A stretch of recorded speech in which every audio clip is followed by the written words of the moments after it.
Ladies and gentlemen, Tommy Sheridan.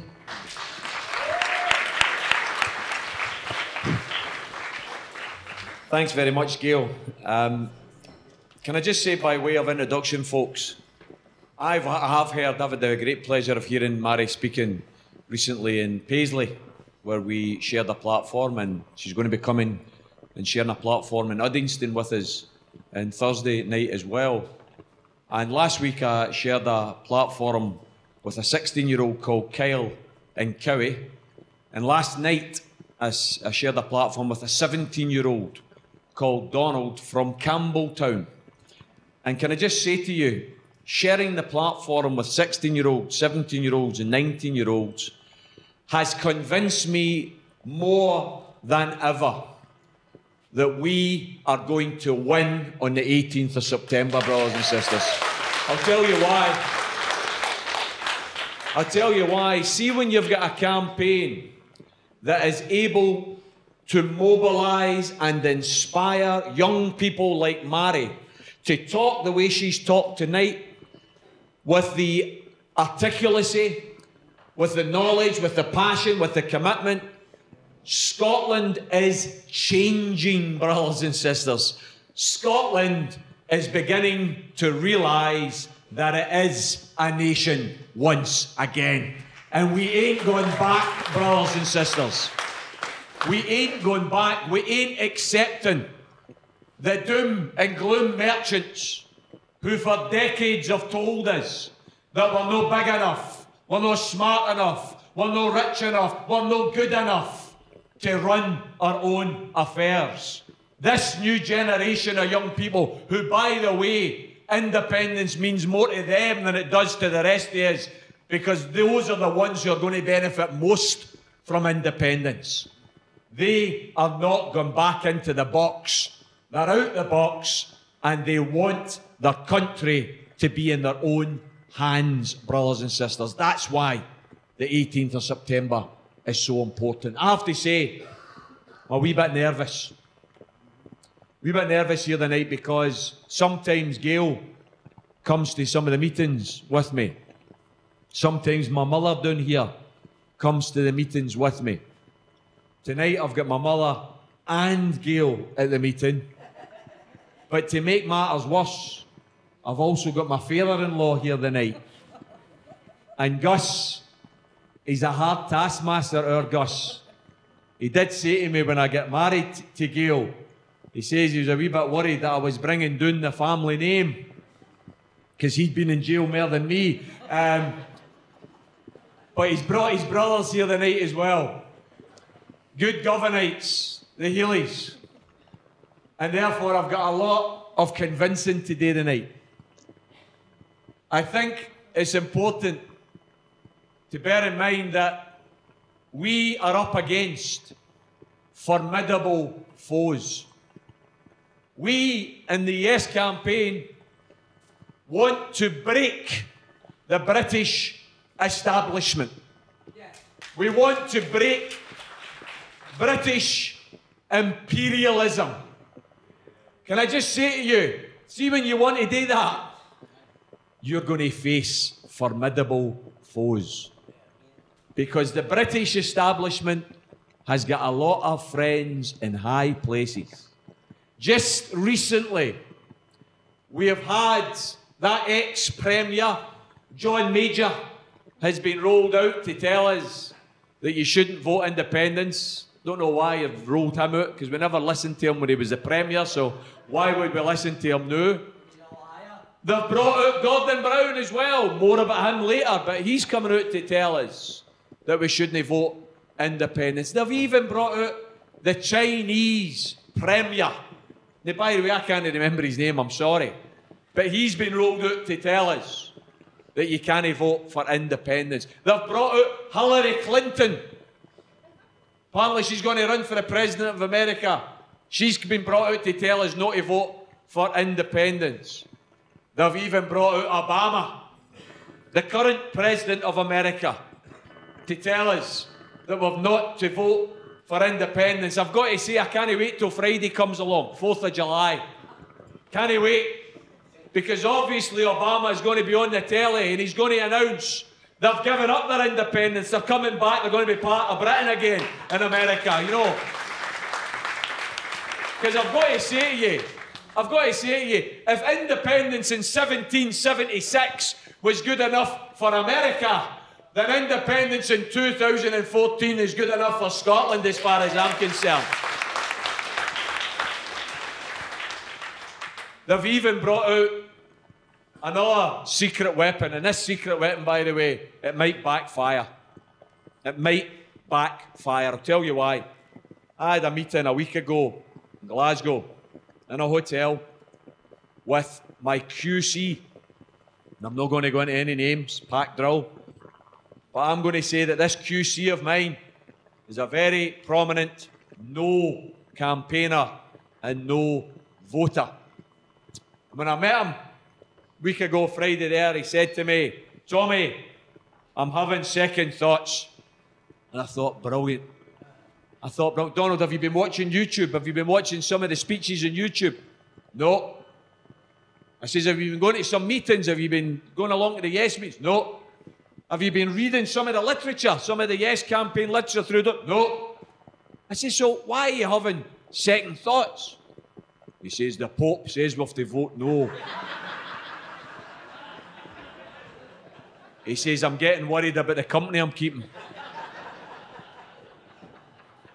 Brothers and sisters, the reason I'm mentioning Obama, Hillary, John Major, Gordon Brown, the Chinese Premier, and recently the Pope, is because they are all lining up because David Cameron and the British establishment has tapped them all up and said, please, can you get involved in this campaign because it looks like we're going to lose.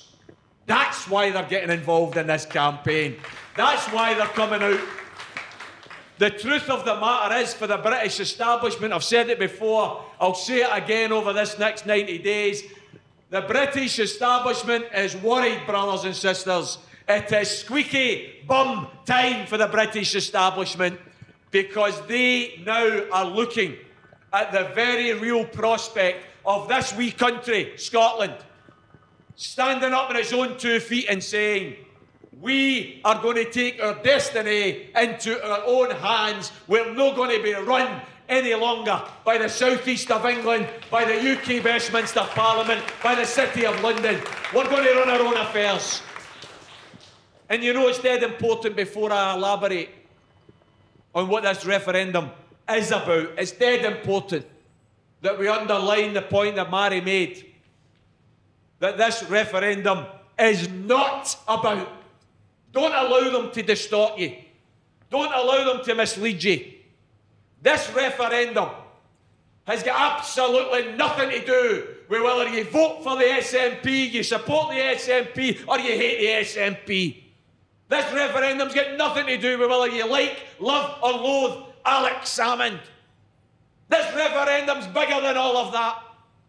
This referendum is about the future of your Waynes and your Grandwaynes. It's about the future of Scotland. It's not about a political party or a political individual.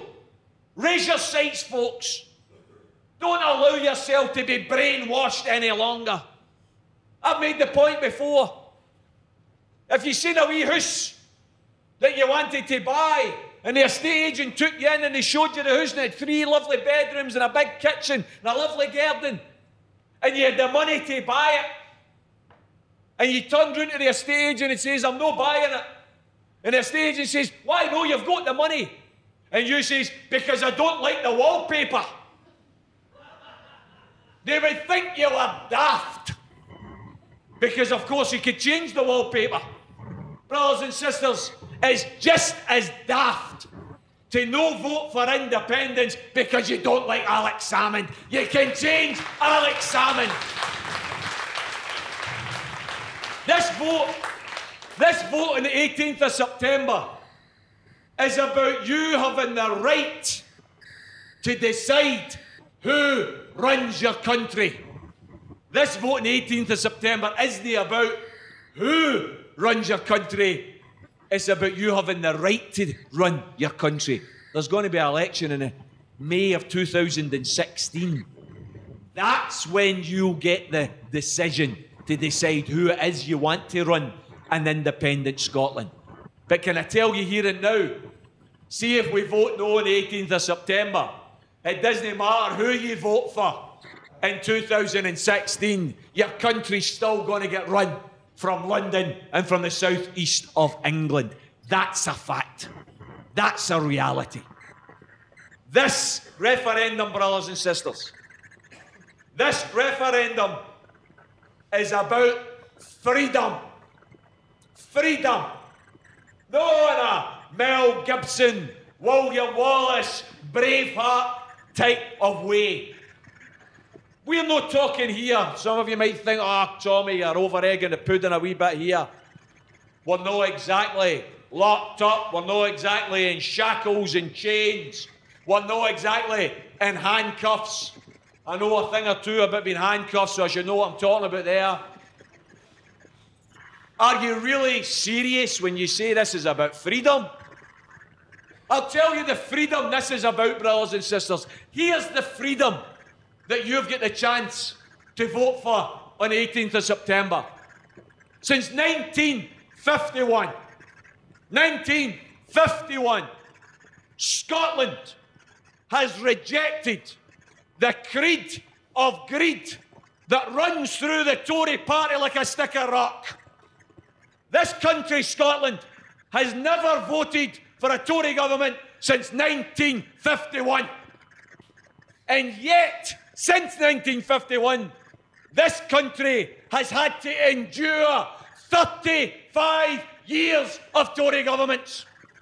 This country has had to have Tory governments that closed their shipyards, closed their steel yards, closed their mines, introduced the poll tax, introduced the bedroom tax, forced pensioners and wains into poverty. We never voted for them, but we got them anyway.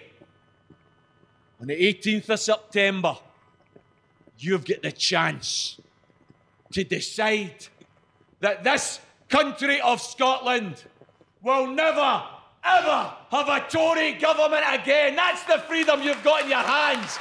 That's the freedom you've got.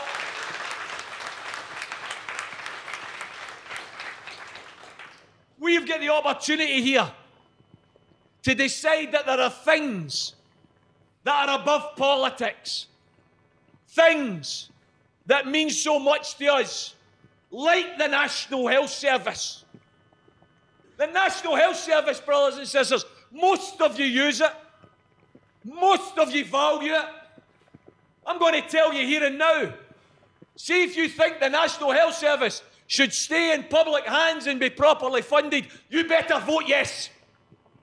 Because if you vote no, you are signing the death warrant of the National Health Service. Why? Some of you won't know this, but there was a bill passed in 2012 by the Westminster Parliament called the Health and Social Care Act, 455 pages. The first 2 pages of that bill removed the 60-year commitment, legal requirement on the Secretary of State of Health in England to provide free health care to the citizens of England. Gone. No longer have that commitment. The other 453 pages of that document explains that what they're doing in England right now is they're setting up a new internal private market to run health services. They're inviting 60 different firms to bid to provide health care. Who are the firms? PricewaterhouseCoopers, Royal Bank of Scotland, Virgin, Circle. Companies that have never provided health care in their lives, but they're going to be bidding for health care in England. Why? Because they can smell the money. They can smell the money.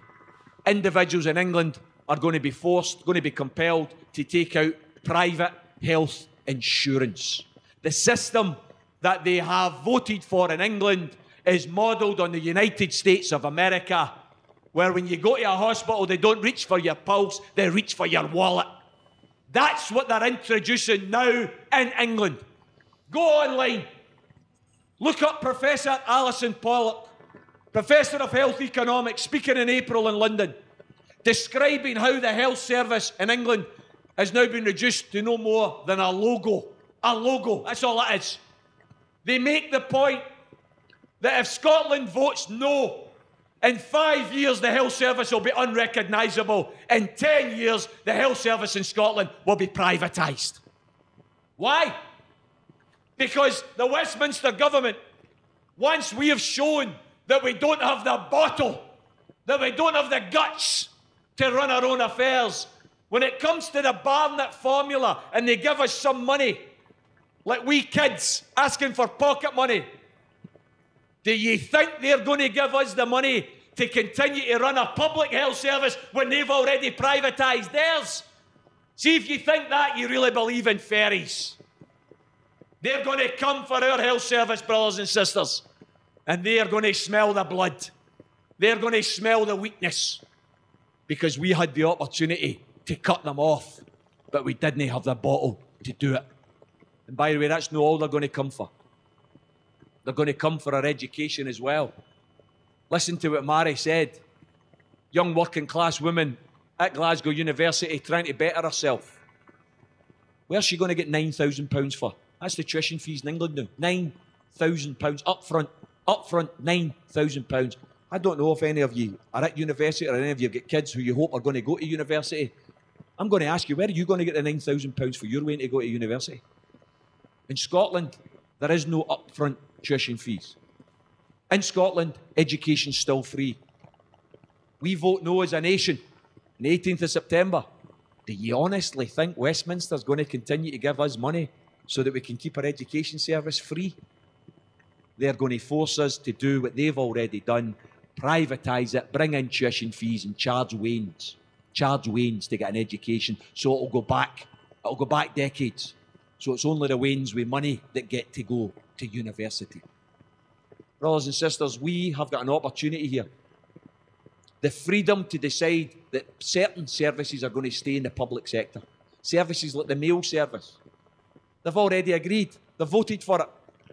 The mail service is to be privatised. Thousands of job losses. The cost of sending a letter, the cost of sending a package is going to go up. Why? Because Westminster's decided that they can make money by selling it at a song. George Osborne's pal made £18 million for the sale of the Royal Mail. £18 million selling it to his mates. We've got a commitment here in Scotland. If Scotland votes independence, the mail service is staying public. That's a commitment. Brothers and sisters, we've got the opportunity, the freedom. The freedom to decide, and this is one that really goes to my heart, because I remember reading a document from the Scottish Trade Union Congress, the trade union organisation that covers all the trade unions in Scotland. They carried out a big survey in early 2000, and they examined how they could convert jobs from weapons production to socially useful production at Faslane. So they looked into how many jobs are reliant on the £100 million a year maintenance that they get to run Faslane. And it was 589 jobs. 589. They wrote to 32 local authorities across Scotland and they said, see, if we give you £100 million a year, how many jobs could you sustain? And the average was 20,000. 20,000. Brothers and sisters, we've got a nuclear base not that far from here down the Clyde, where we spend £100 million a year in maintenance to maintain 589 jobs. We've got the potential in an independent Scotland, not just to get rid of Trident, but to create 20,000 jobs. We've got the potential as a wee country to take a decision that will be celebrated, that will be cheered across the planet, because we've got the chance on the 18th of September to stand up as a wee country and say, we are for peace. We don't believe in warfare any longer. We believe that the billions of pounds, by the way, were in austerity. You've got to pull your belts in. You've got to accept cuts in your wages, cuts in public services. You've got to accept that because we're in austerity. But Westminster found £100 billion for a new generation of nuclear weapons. We're in that much austerity, but they can still find the money for nuclear bombs. Scotland, as an independent nation, is committed to saying, no, we're not having nuclear weapons. Why is it? Why is it, brothers and sisters, across the planet? How many of you watch Red Nose Week? How many of you watch Live Aid? How many of you watch all of those shows and your stomach turns at wee wains with extended stomachs for malnutrition, dying because there's not enough food to feed them? Wee wains dying for malaria and cholera and dysentery and diarrhea because there's not enough medicine to cure them.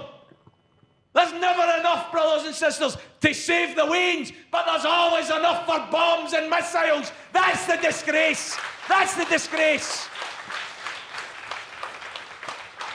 This wee country, Scotland's going to say, no, we're different. We're going to say, in an independent Scotland, the billions of pounds that you want to spend in nuclear bombs, we are going to spend it instead in socially useful projects. Here's the list here. Here's the wee list. 100 billion is what they want to spend on a new generation of nuclear weapons. Scotland's share is £2,125 million. That's our direct share. That's how much we'll be contributing if we stay with the UK.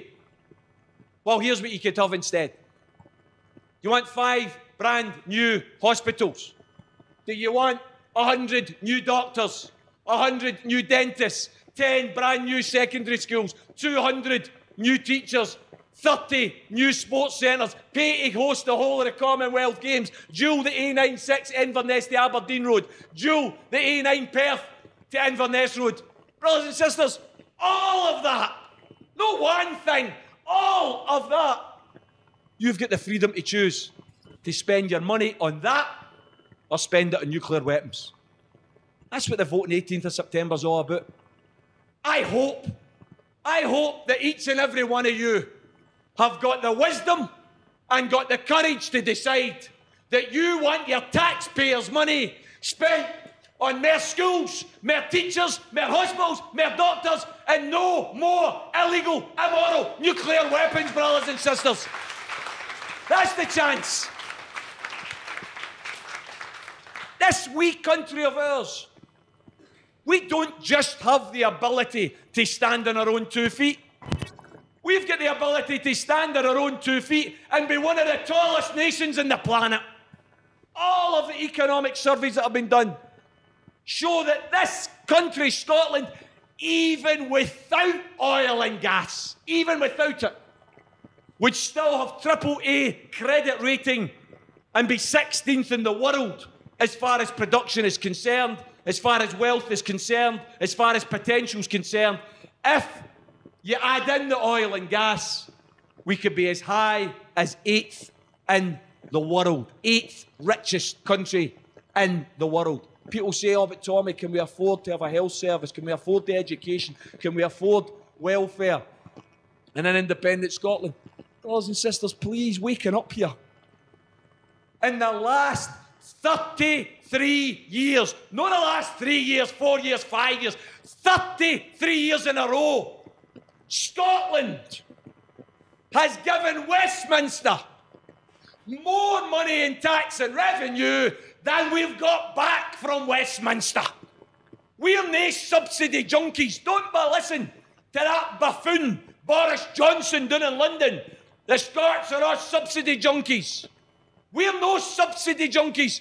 We are net contributors to the UK exchequer. We give them more than we get back. That's a fact. 33 years in a row. By the way, tax and revenue per head of the population. In England, they generate £9,000 per head. Scotland, £10,700 per head. Brothers and sisters, this country here, independent, we're not starting off with a begging bowl. We're starting off as a rich nation. And that's just the start. Please, if we take nothing away for the night, please take this away. Independence. Independence isn't a destination. You don't get independence and say, that's us arrived. You get independence and you say, now we begin the journey. Now we begin the journey to transform Scotland into a better, more socially progressive country. You see, you've got a choice here. You've got a choice. UK, okay. That's what they tell us. Well, as Mary's already said, UK isn't okay for me. I don't think it's okay that Scotland is riven with poverty. I don't think it's okay that 900,000 people are low paid. I don't think it's okay that over 25% of the Wains are getting brought up in poverty. I don't think it's okay that pensioners can't afford to heat themselves properly. I don't think it's okay, brothers and sisters, that you can pick up a paper like the Evening Times. Evening Times 2 weeks ago, front page. 4,000 Wains in Glasgow reliant on food banks. Food bloody banks every day. Are you, UK, okay? I'm not okay with that. I want to change that. I want to say to this Gordon Brown, this man, who when he was the bloody Premier of the country, didn't he change things for working class people? Didn't he tackle poverty and inequality? Now he's telling us, you might have read it a couple of weeks ago in the Daily Record, now he's telling us the UK is defined by a unique pooling and sharing of risks and resources. I'm going to repeat that. The UK is defined by a unique pooling and sharing of risks and resources. That's why you have to vote no. Well, brothers and sisters, let's start with the risks. How many pensioners in Govan? How many health workers in Govan? How many local authority workers in Govan were responsible for the economic mess that we're now in? Absolutely none of them. Well, if none of them were responsible for the economic mess that we're in, why the hell are they having to pay for the economic mess that we're in? Why are they having to pay? And yet, the people who are responsible for the economic mess we're in, the overpaid bankers, the overpaid politicians, what have they done? They've just voted themselves an 11% wage rise. 11%. They already get paid 65 grand a year. They already got £100,000 in expenses. They've just voted themselves an 11% wage rise. The bankers, the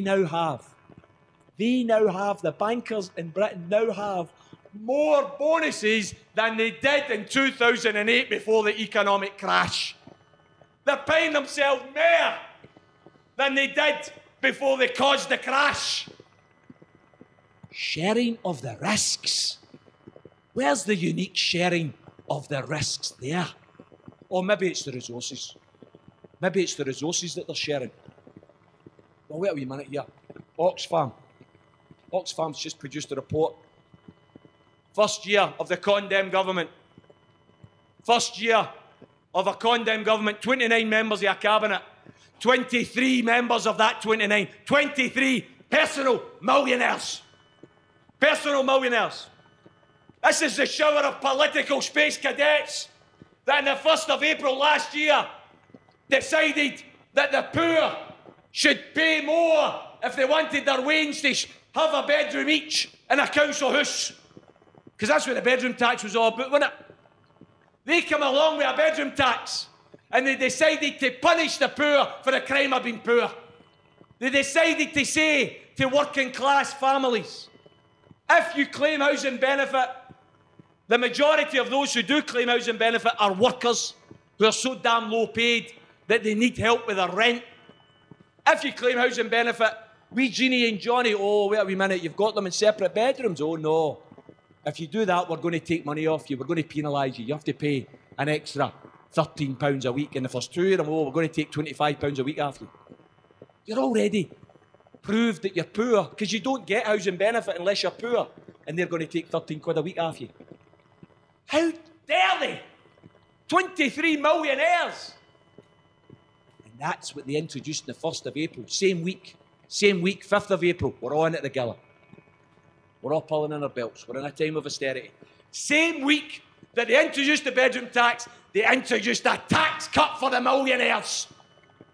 They introduced a 5 pence in the pound cut from 50 pence to 45 pence in the pound for 13,000 millionaires in Britain. 13,000 millionaires in Britain today pay £100,000 a year less in tax than they did last year. We're all in it together. Sharing of resources. Unique. UK. Brothers and sisters, maybe we should look at the fact that those cuts that have already been introduced, that have made things tough for people, that have led to a standard of living fall of over 11% for ordinary people. You think things are hard to know? You better waken up. Because what that report says is that so far they've only introduced 40% of the cuts that they've already announced. 60% of them are still to come. Unison, the trade union, produced a report just last week. There's already been 50,000 job losses in public services in Scotland. Their report makes the point there's another 60,000 job losses to come before 2016 when they implement the cuts that they've already announced. Another 60,000 job losses. Brothers and sisters, a unique pooling and sharing of the resources. Have you seen the rich list? I've got it here. Some of you might be on it. The top richest in the UK, just about 4 weeks ago there, they do it every year, they've saw their personal wealth increase by 16%. The top 1,000 people in Britain today now have a combined wealth of £519 billion. £519,000 million between 1,000 people. It's grotesque. Absolutely grotesque. Do you know what the guy said? Philip Beresford, this is a guy that's done this survey since 1985. This is what he said. He said, I've never seen such a phenomenal rise in personal wealth as the growth in the fortunes of Britain's 1,000 richest people over the past year.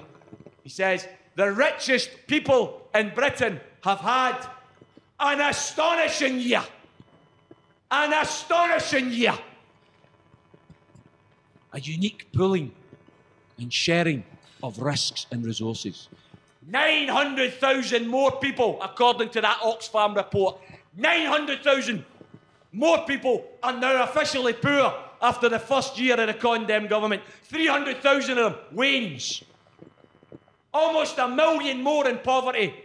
But the rich have had an astonishing year. Brothers and sisters, we've got a chance to get off that particular bus. We don't need to stay on that bus any longer. That bus of privatisation, of inequality, of low pay, of 0-hour contracts, of food banks. We have the opportunity on 18th December to say, hey, wait a wee minute, we're getting off. We're going to build something different. We're going to build something new. You see, I'm not just fighting for independence because of what's in the white paper. Just about everything I've talked about tonight so far is already in the SNP's white paper. I'm not in the SNP. I don't support the SNP. That's in the SNP's white paper. It's only the start. I'm for independence.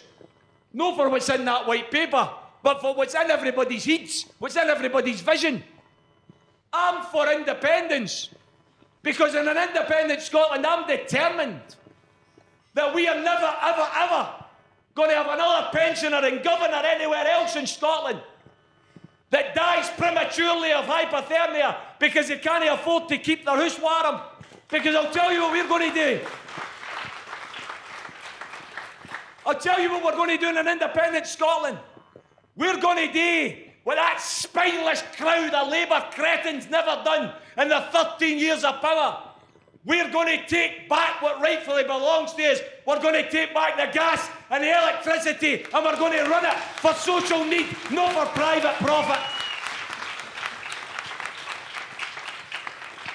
In an independent Scotland, we've got a chance to look at the oil resources and decide, no, we don't want American companies running our oil. We want Scotland to run its oil.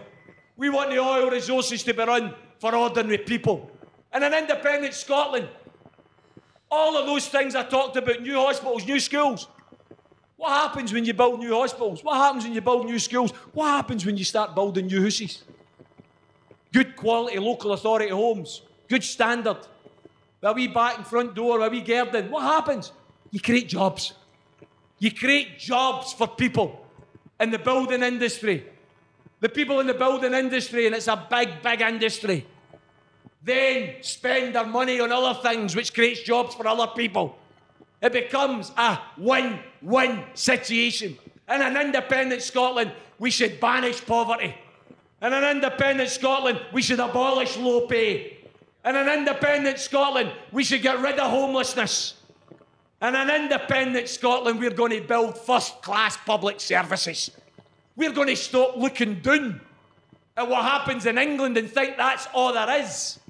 And we're going to look across the water at the Denmarks and the Swedens and the Finlands and the Norways of the world with high-wage economies, high-quality public services, child poverty less than 3%. That's what we're aiming for. We're not looking down any longer. We are raising our sights, brothers and sisters. Raising our sights. Raising our sights when it comes to education. I want every single one of our wains. Why is it?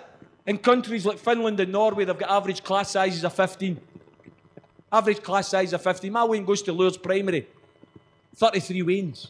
33 wains in one class. Next year, they're getting told they're going to have composite classes. Primary 1s and Primary 2s sharing the same class. Why? I get invited, when I was in MSP a few years ago, I get invited to a wee school. Some of you might have heard it. Fetis, it's called. Some of you might have heard it, but I don't think any of you have been at it. Fetis, one of the richest private schools, not just in Scotland, but in Britain. And they invited me along. I felt like a circus act, you know. Here's one of the wide-eyed socialist people. Come on, Mum will invite him along and we'll listen to what he's got to say, and then we'll have a wee competition, see if we can throw rotten fruit at him. They brought me along, 300 of them there, and I put my case for an independent socialist Scotland. This wee boy got up politely and he said, "But Mr. Sheridan, isn't it the case in your independent socialist Scotland, you intend to close down Fetis?" And I said, "No, son, I've looked at your curriculum choice. There's 44 subjects available for the kids to choose from here in Fetis. The class sizes are 15. Everybody's got a tutor. The playing fields are the envy of Premier League football teams.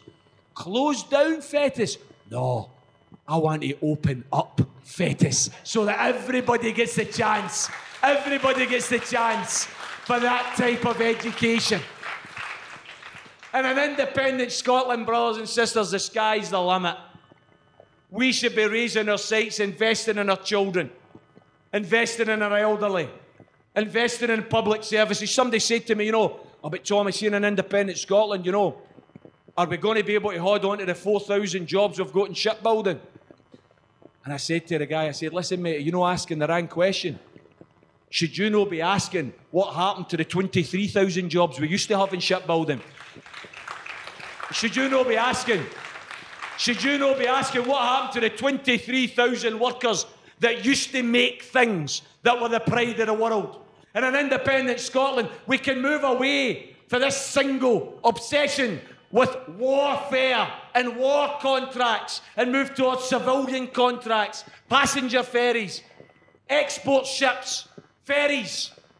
Start to invest in things that we build again the way Scotland used to. Our health service, for instance. Why do we have a health service that is public on the one hand, but gets ripped off every day of the week on the other hand by private pharmaceutical companies? Why don't we have a position in independent Scotland? Why don't we build a publicly owned pharmaceutical industry that provides the drugs that are required to feed the publicly owned health service? The private pharmaceutical industry couldn't give a damn about you curing your illnesses. They don't want you to be cured. They want you to be sick. They want you to be ill so that you keep buying their products. In an independent Scotland, we should have a publicly owned pharmaceutical industry going hand in hand and working hand in hand with a publicly owned health service. Brothers and sisters, I ask you here tonight to reject the doom and the gloom of the Gordon Browns of the world, the Alistair Darlings of the world. I saw tonight, I don't know if you've seen it, one of the 4 horsemen of the apocalypse who have been brought out to frighten everybody. The 4 super lords. Lord Foulkes, Lord Robertson, Lord Reid, and on the night, Lord McConnell. And he's on the night trying to talk about the fact that Scotland's poverty has risen again to shocking levels. And he's on the night saying, oh, it's not about whether we're independent or not, it's about the system. And I thought to myself, you and your other 3 mates with your ermine robes, they couldn't give a damn about ordinary people in Govan or anywhere else in Scotland. What they're worried about, brothers and sisters, is on the 19th of September, when Scotland has voted yes, they'll be getting their P45s because we don't need the House of Lords any longer. That's what they're worried about. We have the opportunity here, brothers and sisters, each and every one of us. We have the opportunity to build a new Scotland. A Scotland that abolishes 0-hour contracts. How many of you remember the stories? Your grandparents telling you about what it used to be like in the docks, where people would turn up every morning and they'd get chosen on a daily basis. You can work the day. You can work the day. You, no, we don't need you. We don't need you. Men having to go home to families and saying, I'm sorry, we're not going to eat the day. That's what they used to do. What is a 0-hour contract if it's no returning to that type? That's what a 0-hour contract is. You get a phone call one day, you've got a job. No, you're no needed today. Brothers and sisters, in an independent Scotland, let's abolish 0-hour contracts. Let's introduce dignity for everybody in employment. In an independent Scotland, why, oh why, do we accept Asda down the road there? Morrison's, Tesco's, all the other retail giants that make billions of pounds profit every year. Why do we accept that they get away with paying poverty pay? Why do they pay poverty pay? Because we pick up the tab. The people that work for them then claim housing benefit, working families tax credit. We, the taxpayers, subsidise Morrison's and Asda's and Tesco's. Why don't we in an independent Scotland introduce not a minimum wage, but a living wage that everybody can live on? That's what we should have in an independent Scotland. In an independent Scotland, we should have the class sizes of no more than 15. We should build the extra classrooms. We should employ the new teachers. In an independent Scotland, we should have training programmes. That means that every single family that's in an overcrowded house, every single individual that's on a waiting list, there's going to be good quality local authority homes available because we've built them. We've built them at affordable rents. So we create the jobs in the building industry and we provide the need that exists in society. It's no rocket science. This isn't rocket science. By the way, after the Second World War, Britain was more broke than it is today. But it built a health service. It nationalised coal, nationalised steel, nationalised the railways. It was more broke than it is today. It built over 200,000 local authority homes after the Second World War. These things can be done, brothers and sisters, but they're not going to be done by the UK government. We here in Scotland have the chance to do things differently. And for anybody out there, for anybody who thinks, but Tommy, are we not abandoning the working class of England and Wales? What about the working class of England and Wales? We're going to get off the bus. Are we leaving them on this bus? I say to you, we're not abandoning them, brothers and sisters. We're not abandoning them. We're leading them. We're leading them. Why? because we're going to do in Scotland, we're going to reject privatisation, we're going to reject poverty pay, we're going to reject the 0 hours contracts. We're going to believe and we're going to say that food banks are an absolute shame in a rich country.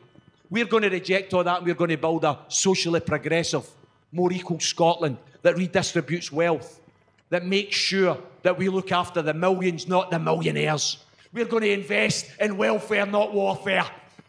We're going to do that in Scotland, and England and Welsh working class are going to say, if it's good enough for the jocks, it's good enough for us. We are going to lead them, brothers and sisters, by example. That's what we're going to do. We are going to build a new country, a new future. I'm going to finish, brothers and sisters. I'm going to finish by referring to a guy who was a big inspiration to me as I was growing up and I was reading about some of the struggles, some of the labour movement struggles, some of the trade union struggles.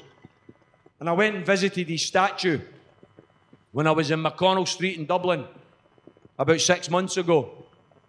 And I went and read the inscription on this statue. Statue of a guy called Jim Larkin. Jim Larkin was the leader of the Irish Transport and General Workers Union. Jim Larkin led the dockers in 1913 in Dublin against the dock owners who refused to recognise the trade union, who refused to pay decent wages, and they locked out the workers. They locked them out, and you know what? They eventually starved them back to work. They lost that dispute. They went on to win trade union recognition. Might have lost that battle, but they actually won the war because the dock union was established, the Transport and General Workers Union was established. But they had everything thrown at them. The dock owners were powerful. The media, the judiciary, the police, everybody was against the dockers. It's a wee bit like us in the Yes campaign. You've got an utterly disgraceful, biased media. Utterly disgraceful.